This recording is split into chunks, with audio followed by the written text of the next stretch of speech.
Welcome friends, we just wrapped up our final meeting with the architects, factory representative, and general contractor to sign off on all the little details, going over the full plan, start to end. A few details were caught and modified, and the timeline has blown out even more too.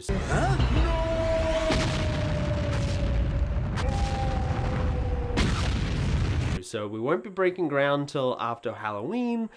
But hey, that's life, and at this point we wouldn't have had enough time anyway between the previous scheduled date and my parents visiting, so we're just gonna have to share this time.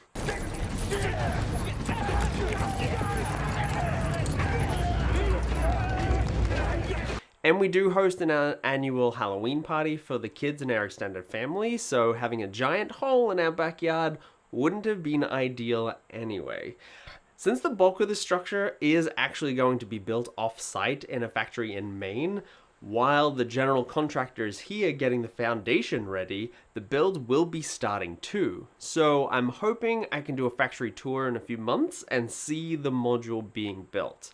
So if that sounds interesting, make sure you're subscribed so you don't miss that one. I'm super pumped. Design changes. Mostly small, but there were some details the architects caught that I wouldn't have thought of, and now it seems obvious, right? Whether you're building a house or a shed or doing a remodel, look at the plans and pretend you're living a day in it. For instance, we had the light switch locations in great spots for when we walk home into the house, turn everything on, but what about going from our bathroom to the kitchen in the middle of the night to grab a glass of water when everything's dark?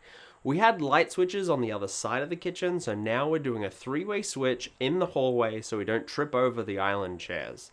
Or coming in or out of the house to turn off outdoor lights, things like that.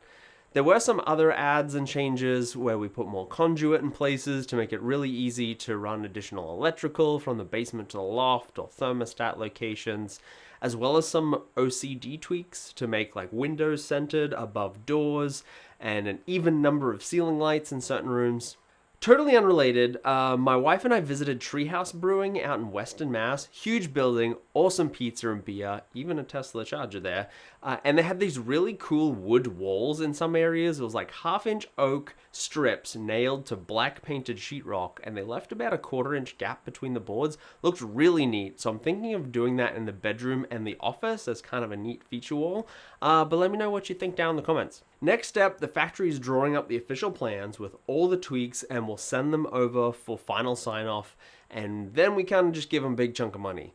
And remember how I said the zoning board approved the addition? Well, turns out they approved verbally in the meeting. The town clerk will then write the meeting notes and bring them to the next meeting a few weeks later for the zoning board to approve the meeting notes, and then it's official.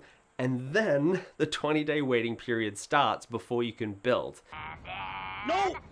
No and then! And then? No and then! And then? No and then! And then? No and then! And then? No and then! As mentioned, we're delayed until after Halloween anyway, so it isn't a big deal, but start to end, it's taken at least 6 months to get all the paperwork together and get a town approval, and I was pretty aggressive about getting everything together as soon as I possibly could have. So keep that in mind when planning your project.